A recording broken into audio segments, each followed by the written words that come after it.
हम्म. कोणाला काही प्रश्न आहेत?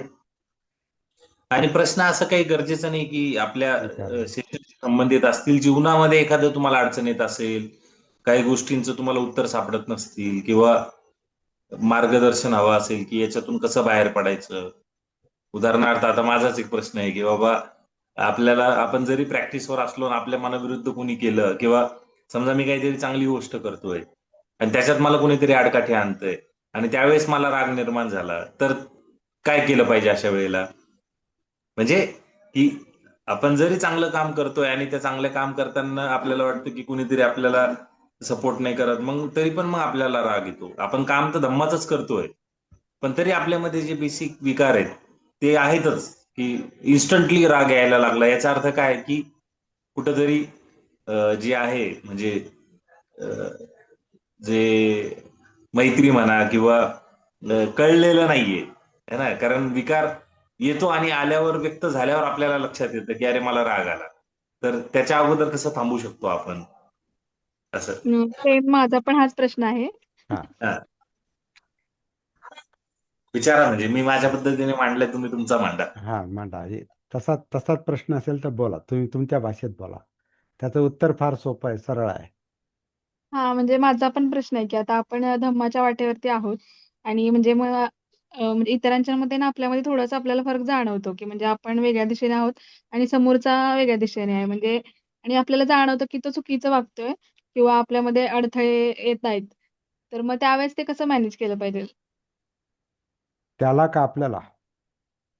आपल्याला? नाही. तो की जो म्हणजे वागणार आहे तो त्याचा आहे.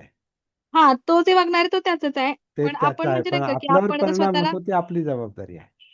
हा, डिस्टर्ब म्हणजे कोण आपण खूप होतं? ट्राय करतो स्वतःला शांत करायचं, हे हा, करायचं, हा, की म्हणजे हा, आपल्याला जाणीव झाली हा, आता, आता आपलं हा, आपण हा, दुर्लक्ष केलं पाहिजे. हा, पण तरी हा, सुद्धा आपल्याला म्हणजे असं नंतर नाही का राग कंट्रोलच नाही होत, हा, इतकंपर्यंत होतच. हा, हा. तर त्यावेळेस आपण काय केलं पाहिजे? की म्हणजे हम्म. त्याच्यावरती पुन्हा असं चिडलं पाहिजे, की हो. आपण अजून शांत बसलं पाहिजे असं?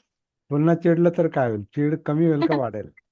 वाढणारच आहे. पण वाढणारच असं आहे. होतं ना, की म्हणजे आम्ही खूप शांत झालोय, शांत झालोय. पण कधीतरी असा दिवस येतो, की बाबा त्यावेळेस समोरचा पण ऐकत नाही आणि आपणही काही शांत नाही होऊ शकत. त्यावेळेस काय हा, केलं पाहिजे असं? हा. चला, दोघांचे प्रश्न एकच आहेत, बरोबर आहे. दोघांचा प्रश्न एक आहे, मी चांगलं काम करतो आणि याला रिस्पॉन्स का नाही मिळत. आणि मग मी चांगलं काम करतो. चांगलं काम करतो असं नाही, मी चांगलं काम करतो.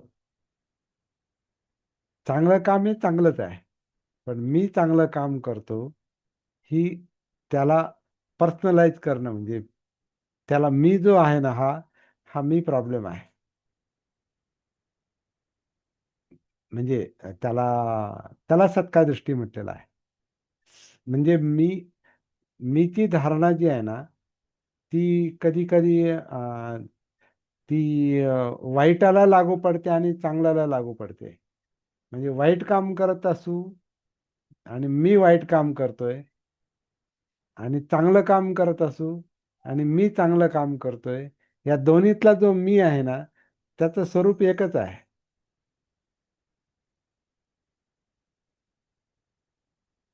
एखादा माणूस वाईट काम करतोय, तर तो मुद्दाम करतो का वाईट काम?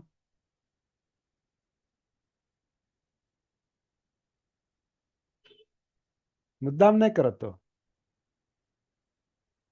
त्याचे संस्कार त्याच्याकडून ते करून घेतात. ते त्याला माहिती नाही, कारण ते अविद्या आहे, म्हणजे अज्ञान आहे. त्याला ते कळत नाही म्हणून तो तसं करतो. त्याला जर कळत असेल तर मग तो तसं का करेल? अगदी टोकाचं उदाहरण घेतलं तर अंगुलीमालाचं घेऊ. बुद्धाने त्यांच्याकडे, इतर लोक त्याच्याकडे डाकू, खुनी, दरोडेखोर म्हणून पाहत होते, हे त्याच्याकडे माणूस म्हणून पाहत होते. का हा जे करतो हा मुद्दाम नाही करत.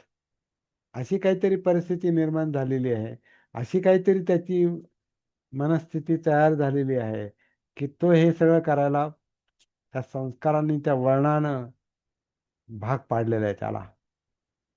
पण याच्यात माणूस आहे.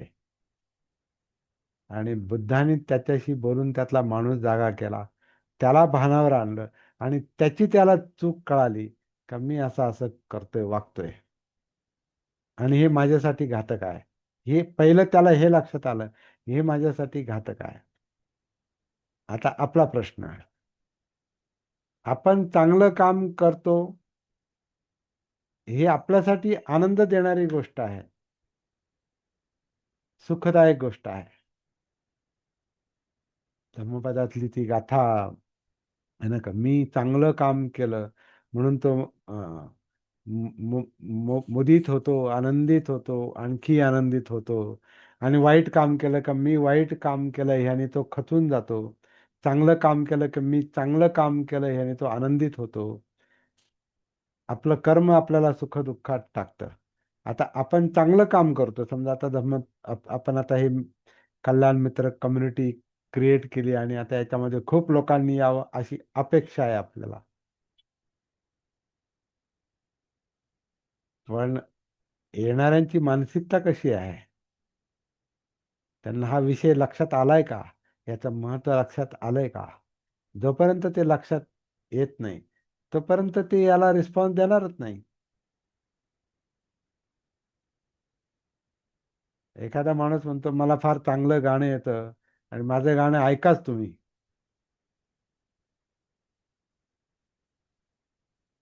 आणि बाकीचे लोक काय म्हणतात, हा स्वतःच काय सांगतो, काय असेल ते म्हणून दाखव. पण हा आधी म्हणतो मला चांगलं गाणं येतं, मी आता म्हणणार आहे गाणं आणि ऐका. आहे ना, ऐका म्हणजे ते लोक काही आव्हान करतात, ऐका मी काय म्हणतो ते. तर त्याच्यात ते आधीच ऐकण्याची मानसिकता लोकांची हे होते, ऐका नका म्हणून, म्हणून दाखवा, करून दाखवा. आणि ते ऐकल्यानंतर ते गाणं खरंच चांगलं आहे की चांगलं नाही हे लोक समजून घेतील. त्यांना ते भावेल नाही भावेल तर त्यांच्या आवडीनिवडीवर सोडा. आणि तुमचं गाणं त्यांना खरोखर आवडलं तर पुढच्या वेळेला तुम्हाला म्हणायची गरज नाही पडणार, माझं ऐका. आपलं काम करणं आणि सिद्ध करणं, आपलं काम चांगलं आहे हे सिद्ध करायचं. मी करतो म्हणून या आणि मी तुम्हाला एवढं सांगतो तुम्ही ऐकत नाही, तर मग ते माझं गाणं ऐका असं म्हणण्यासारखंच आहे. नाही, तुम्ही सांगा, तुम्ही तुमचं गाणं दाखवा, तुम्ही तुमचा कार्यक्रम दाखवा, तुम्ही त्याचं महत्त्व लक्षात येईपर्यंत थोडा पेशन्स ठेवा. हे एकाएकी काम होत नाही आणि याला विरोधक पण खूप आहेत, कारण हा विषय दुःखमुक्तीचा आहे आणि दुःख हा काय प्रिय विषय नाही. दुःख हा प्रिय विषय नाही. तुम्ही दुसरं एखादं मनोरंजन घ्या, तुम्ही काही काही लोक मनोरंजनाच्या निमित्तानं लोकांना बोलवतात आणि मग धम्म सांगू म्हणतात. प्रत्यक्षात तसं होत नाही. लोक मनोरंजनासाठी येतात आणि धम्मासाठी कान बंद करतात. ते ते त्या मनोरंजनापेक्षा त्यांच्या जास्त हिताचं आहे ते, परंतु ते भानच नाही त्यांना. ते त्यांच्या जीवनाच्या संपर्कात नाहीत, सतीमध्ये नाहीत, अविद्येत आहेत, अनकॉन्शियस आहेत. 90% मन झोपलेलं असतं, लक्षात घ्या. हे दिसतंय असं सगळं जिवंत आहे, हसणं चाललंय, बोलणं चाललंय, गाणं चाललंय, नाचणं चाललंय, सगळं चाललंय, पण आतून झोपलेलं आहे. तर हे झोपलेलं मन, याच्यात आमूलाग्र बदल होतो प्रॅक्टिसनं. जाग आल्यावर, भानावर आल्यावर. आपलं काम एकच ठेवावं असं मला वाटतं, निरपेक्षपणे. लोक भानावर कसे येतील, स्वतःशी कनेक्ट कसे होतील, एवढंच काम करायचं.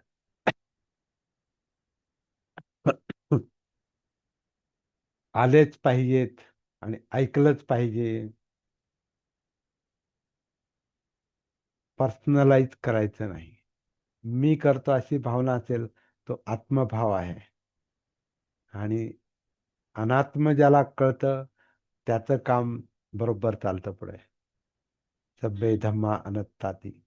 जे काही आपण चांगलं करतो, धम्मकार्य करतो पण ते मी करतो असं जर असेल तर मग आपल्याला निराशा येते. आणि ते सुरुवातीला होतं. नंतर आपल्याला आपण स्वतःकडून पण अपेक्षा नाही करू शकत का मला हे लगेच कळालंच पाहिजे आणि मला लगेच हा संकल्प लक्षात आला पाहिजे, लगेच माझी वाणी बदलली पाहिजे, लगेच कर्मांत बदल, लगेच शिलाचरण झालं पाहिजे पठण झाल्याबरोबर किंवा सांगितल्याबरोबर. असं होत नाही. त्याचं मूळ जे आहे ते आपल्या संस्कारात आहेत आणि संस्कार हे अविद्येतून आलेले आहेत, अज्ञानातून आलेले आहेत. ते समजणं, हे विद्या आल्याशिवाय संस्कार समजत नाही. आणि विद्या म्हणजे भान आहे, जागृती आहे, बोध आहे, बोधी आहे. बुद्धच संस्कार पाहतात, म्हणजे धम्म पाहतात. धम्मचक्र बुद्ध पाहतात, भवचक्र आपण जगतो. असं थोडंसं आपल्याला ह्या गोष्टी समजून घ्यावं लागेल. आणि जेवढं आहे तेवढ्या ह्याच्यात बुद्धांना कसं 5 लोक आले आनंद मिळाला, एक मुक्त झाला आनंद मिळाला असेल. अरे चला एक तरी सिद्ध झालं ते, की आपलं म्हणणं बरोबर आहे, अष्टांग मार्ग बरोबर आहे, 4 सत्य बरोबर आहे, धम्मचक्र प्रवर्तित झालं. धम्मचक्र म्हणजे मनोधम्म, मेंदू हल्लाय तो. धम्मचक्र म्हणजे काय, मनोधम्म. जे भवचक्रात अडकले होते, ब्लॉक झाले होते, ते मोकळे झाले. आणि प्रवर्तित झाले म्हणजे गती मिळाली, म्हणजे जीवनाला वेगळी दिशा मिळाली, गती मिळाली. असं असं आपल्याला त्याच्याकडे पाहिलं ना, मग आनंद मिळतो. 5 लोक असू द्या, आनंद घ्या, आपल्या कामात आनंद घ्या. 5चे 10 होतील, 10चे 20 होतील, 200 होतील, 2000 होतील, 2 लाख होतील. सगळीकडे हे पसरू शकतं, फक्त पेशन्स ठेवावा लागतो. आणि किती लोकांना हे समजलंय हे मोजमाप ठेवलं पाहिजे. किती लोक उपस्थित राहिले हे मोजमाप नाही.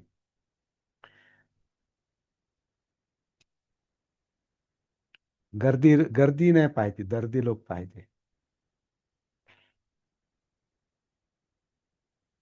आता मी दीपकशी बोलतो तर मला तेवढाच आनंद होतो जेवढं मी इथं बोललोय. किती लोक आहे, मी संख्या तर मी पाहिली पण नाही, म्हणजे कारण मी मला घेतलं होतं स्क्रीनवर, कारण माझ्याकडे लक्ष पाहिजे. सगळीकडे पाहत बसलो, कोण आहे, ऐकतंय की नाही, की झोपलेत, समजतंय की नाही, रिस्पॉन्स देतील की नाही, प्रश्न विचारतील की नाही. नो, आपलं काम करा. जो काय म्हणतात, ज्याचे धम्मचक्र गतिमान होतील त्याला तो प्रश्न विचारेल असं पण नाही, तर त्याच्या पातळीवर त्यांची सुरुवात झाली. आपल्या दृष्टीने ते महत्वाचं आहे. त्यानं त्याची सुरुवात केली का, तिथं आपल्याला हेल्प करायची. कल्याण मित्रता. कल्याण मित्रतेमध्ये मी कल्याण मित्र आहे असं असं नाहीये. कल्याण मित्रतेत मी आला तर मग कल्याण मित्रता नाही राहते. इंटरेस्टिंग, चांगला प्रश्न होता. व्हेरी गुड, छान, धन्यवाद. साधू साधू साधू. थँक्यू. साधू साधू साधू. खूप सुंदर सेशन झालं आजचं. तर अजून कोणाला काही विचारायचं असेल विचारू शकता आणि आपण मग कन्क्लूड करूयात. चालेल. आणि उद्यापासून थोडं आपण काय करू कमलवीर, एक 10-5 मिनिटं 10 मिनिटं थोडं ध्यान पण घेऊ सगळं संपल्यानंतर. आता आता आपण जागृतीचा सराव इनडायरेक्टली केलेला आहे. जागृतीची डायरेक्ट मेथड आणि इनडायरेक्ट मेथड आपण याच्यावर बोललो एकदा. हा. डायरेक्ट मेथड जी आहे ना, तुम्ही ऐकता ऐकता ऐकता ऐकता स्वतःच्या संपर्कात येता. हम्म. त्यामुळे औपचारिक ध्यान काहीतरी त्याला असं फॉर्मल फॉर्मल ज्यानं त्यानं करावं. आता हे सगळं झालं ना, आता ज्यानं त्यानं बघावं स्वतःमध्ये. त्याला फॉर्मल इतरांनी काय करावं हे आपण नाही सांगू शकत. माझं मत आहे म्हणजे माझ्या अनुभवातून माझं मत असं आहे. इतरांनी असं असं करा आणि तसं तसं करा म्हणजे ते हे जागृत व्हाल तुम्ही, नाही. अशी परिस्थिती निर्माण करा की जसं आपण भानावर आलो आपल्या जीवनामध्ये, तशी ती व्यक्ती भानावर येईल, जागी होईल, सतीमध्ये येईल, कायेत उतरेल, स्वतःच्या जाणीवा पाहिल, चित्त पाहिल, विचार पाहिल, वर्तन पाहिल, वाणी पाहिल. ही प्रॅक्टिस आहे माझ्या मते. बुद्धांनी हे काम फक्त शेवटच्या 20-25 दिवसात केलं असणार आहे. जे एकूण 40 दिवस ते बुद्धगयेत थांबले ना, तिथंच सगळा कार्यक्रम तिथंच झालाय हा. जागृतीचा जागृतीच काय म्हणतात, जी लिंक लागली किंवा जे मूळ सापडलं, ते त्यांना लहानपणी सापडलेलं आहे कपिलवस्तूमध्ये. आणि जसं ते मोठे होत गेले तेव्हा ती ती जे ते बीज रूपातली जी जागृती आहे, म्हणजे जागृतीचं बीज त्यांना तिथं सापडलंय खरं म्हणजे. पण ते बीज होतं. त्याला अजून नीट अंकुरही फुटला नसेल, फुटला असेल, पण ते सम्मा सती नाही झाली ना. सती आणि सम्मा सतीमध्ये फरक. सम्मामध्ये समग्रता आहे, ती टोटॅलिटी आहे. सम्यकतेमध्ये सम्यक दृष्टी म्हणजे टोटल आमूलाग्र दृष्टी आहे, ती सर्वांगीण दृष्टी आहे, सगळं समजलंय. सम्यक संकल्प, सगळ्या शक्ती एकवटल्यात. निर्धार झाला म्हणजे काय, सगळ्या शक्ती एकवटल्यात. सगळी वाणी बदलली, शब्दच बदललेत. पूर्वीचं बोलणं येतच नाही. पूर्वीचं बोलणं आपल्या याच्यामध्ये येतच नाही. कुठेही असो आणि कसे असो, व्यवहारात असो नाही तर आपल्यामध्ये असो, आपल्याकडून ते पानाती पातन आधी न दानान हे विचार येतील, लगेच ते संपत नाहीत, परंतु त्याला लगेच संयम येतो. जागृतीमुळे सतीमुळे संयम येतो आणि त्याच्यावर लगेच आपापच सक्तीचं नियंत्रण नाही, ते अंडरस्टँडिंगचं नियंत्रण आहे. व्यभिचाराचे विषय, खोटं बोलण्याचे विषय, मद्यपान करणारा माणूस सुद्धा जर भानावर आला तर तो स्वतः सोडून देईल. का तर त्याचं त्याला कळेल आपण काय करतोय ते. हे महत्वाचं आहे. सगळं शिलाचरण जे आहे ना, हे स्वयंस्फूर्तीनंच झालं पाहिजे. शिलाचरणाचं ते पठण पण तसंच आहे.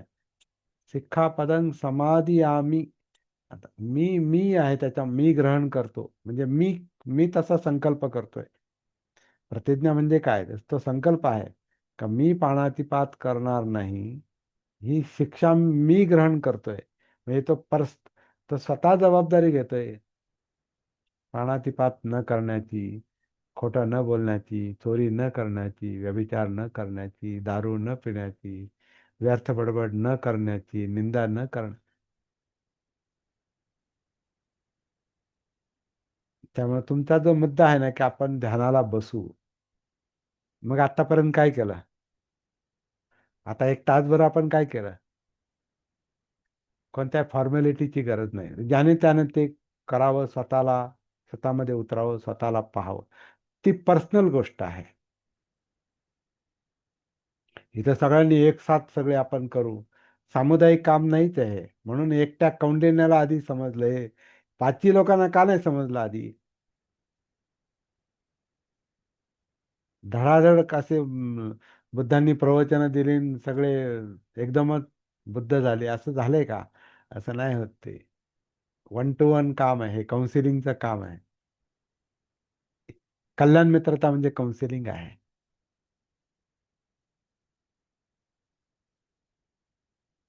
त्यामुळं 10 मिनिटं आधी येऊन आपण बसू तर काय वेगळं सांगू शकतो, म्हणजे आपण तसं बोलू शकतो. कारण डोळे बंद करून मी काहीतरी सांगेल अशी अपेक्षा नका करू. मी काय सांगेल आणि सांगतोच आहे प्रत्येक वेळा, का ही काया, हे आपलं शरीर जे आत्ता आपण अनुभवतोय, जर कनेक्टेड असू स्वतःशी तर ते आतमध्ये आन करतंय, अपान करतंय. कशाला डोळे बंद करायला पाहिजेत? डोळे उघडे ठेवून पण जाणवतंय आतमध्ये. आता तुम्ही व्यक्तिगत पातळीवर तुम्ही डोळे बंद करा किंवा जसं तुम्हाला जमतंय तसं करा. स्वतःचा शोध आहे हा. अत्तदीप म्हणजे काय? स्वतःचा शोध आहे. स्वतःच करायचंय ते. कुणी त्याला इन्स्ट्रक्शन देऊ नये, असं कर आणि तसं कर. फक्त जाणीव करून द्यायची, फक्त लक्षात आणून द्यायचंय. मार्गदाता म्हणजे फक्त ते बोट दाखवतात, या मार्गाने जा. बोटाला धरून नाही जात. चला आपण सगळेजण, चला माझा हात धरा आणि आपण चालू, असं नाही.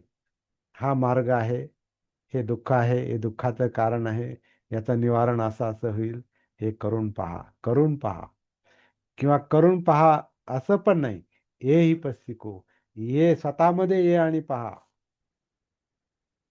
उपोसथ, स्वतःमध्ये ये आणि पहा, असं आहे. हा मार्ग दाखवलाय. मार्ग तिकडं नाही, मार्ग इकडं आहे. प्रॉब्लेम इथं आहे, सोल्युशन इथं आहे. आनापान इथं आहे, आनापान सती पण इथं आहे. काया इथं आहे, इथंच कायानुसती आहे. कुठे जायची गरज नाही. तिथेही गेलं तरी तेच करायचंय. कुठेही जातो मी, ही काया तिथंच जाणार आहे ना. इथं बसले काय आणि कुठं आणखीन दिल्लीला गेले काय आणि लंडनला गेले काय आणि शिबिरात गेले काय, काय फरक पडतो? हीच बॉडी जाणार आहे ना तिथे. मग त्याच्याबरोबर सती पाहिजे. त्या बॉडीमध्ये जिवंतपणा, जाणीव आहेत, त्या त्याच्यातच आहेत. फिलिंग ज्या वेगवेगळ्या निमित्तानं वेगवेगळ्या निर्माण होतील, सुख दुःख,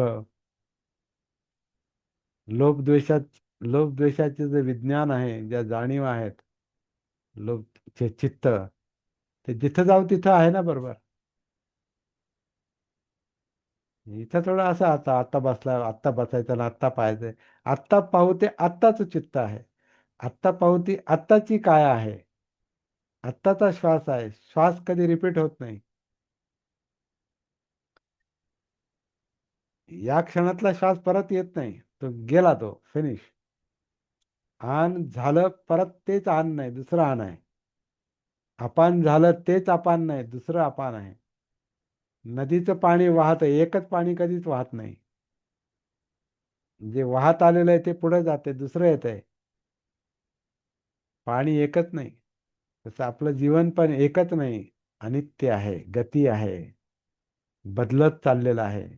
एव्हरीथिंग इज चेंजिंग. प्रत्येक गोष्ट बदलत आहे.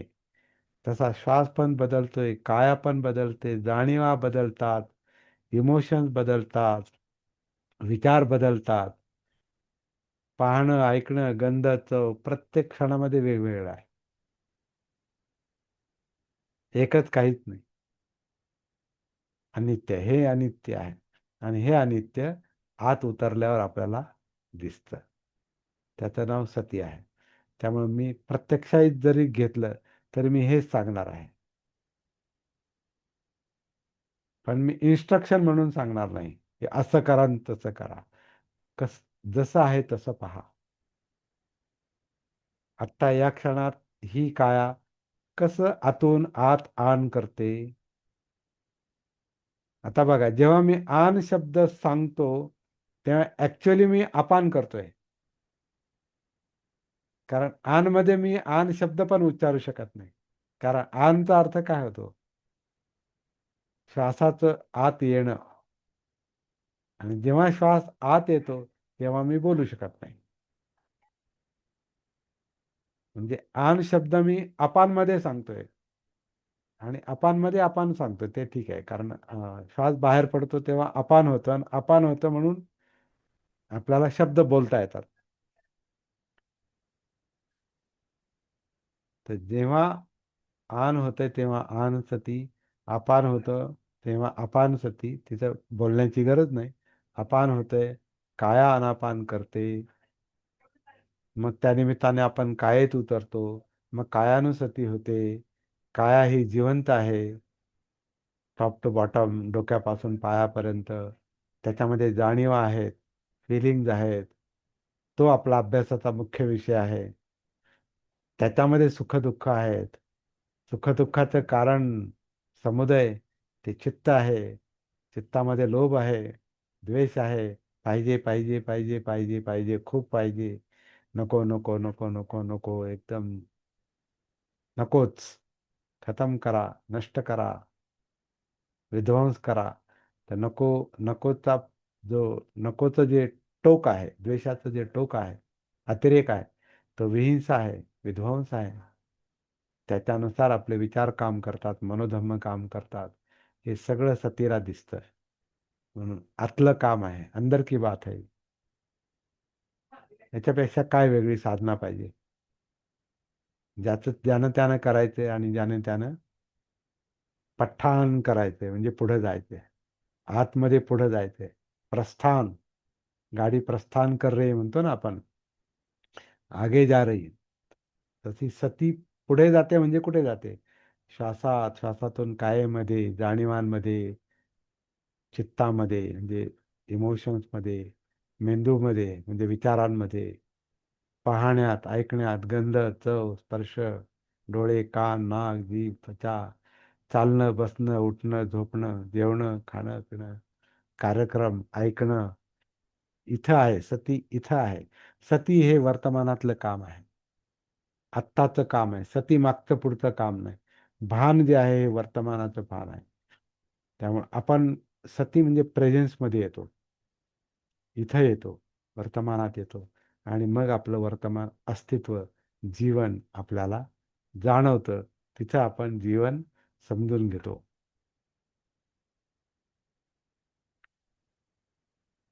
असं ते आहे. त्यामुळे औपचारिक मी काहीच नाही, म्हणजे नाही असं 10 मिनिटं बसून 15 मिनिट, 10 मिनिटाचं काम नाही ते. एका एका श्वासाचं काम आहे.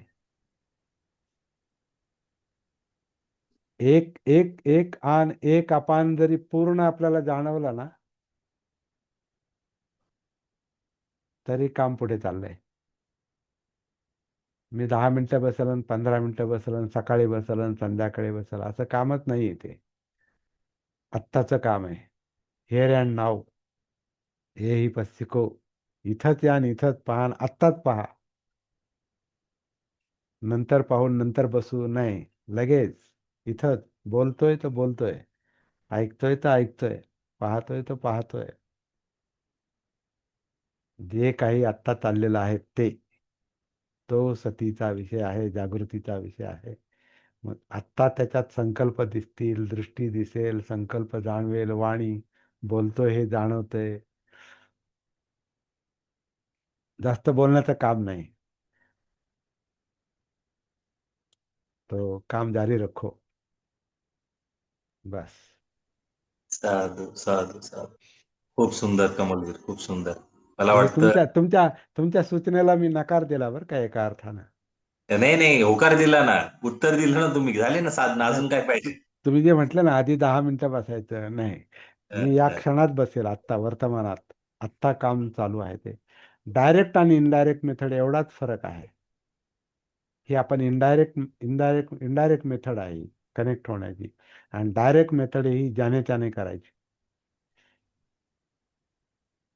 स्वतः स्वतःच करा, स्वतःच भानावर यायचं, स्वतःच स्वतःला शोधायचं. ओके. चालेल कमलवीर, खूप सुंदर. आणि मला वाटतं सगळ्यांमध्ये एक ऊर्जा आहे, ह्याच ऊर्जेला घेऊन कायम ठेवा, प्रॅक्टिस करा, चिंतन मनन करा. खूप सुंदर आजचं सेशन झालंय. आणि पाठीमागचे पण सेशन युट्यूबवर आहेत, ते पण जाऊन बघा, काही राहिले असतील तर. आणि उद्या 7 ते 8 या वेळेमध्ये परत भेटूया. Thank you very much. आणि उद्या आपला शेवटचा आहे. उद्या या हा मग या मंगळवारी चालू. या आठवड्यातलं शेवट आहे, नंतर मंगळवारी. आणि पुढे असंच अष्टांग मार्ग पूर्ण करून मी थांबणार आहे. हो हो हो. तुम्ही ते कंटिन्यू करा, आणि नंतर मग सप्टेंबरमध्ये जेव्हा जमेल तेव्हा पाहूया. जय भीम, येस, जय बुद्ध. थँक्यू. सर्व आल्याबद्दल सगळ्यांचे खूप खूप आभार.